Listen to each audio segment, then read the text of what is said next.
కాబట్టి ఆత్మతోనూ, చూసారా, ఆత్మ కావాలి అంటే వడ్డించేవాడికి కూడా పరిశుద్ధాత్మ కావాలి. ఏదన్నా చిన్న విషయమా?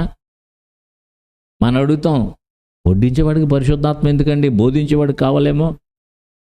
లేదు, అపోస్తల టీచింగ్ అంటే అదే.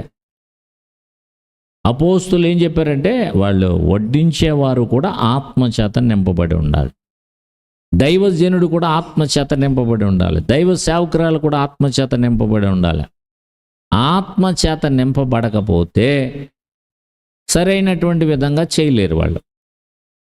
ఎందుకంటే దేవుడే చెప్పాడు, శక్తి చేతను బలము చేతను, అంటే మానవ శక్తి మానవ బలం కాదు, నా ఆత్మ ద్వారా ఏదైనా చేయాలి. మనుషులను రప్పించాలన్నా, మార్పు చేయాలన్నా ఆత్మ ద్వారానే సాధ్యమవుతుంది.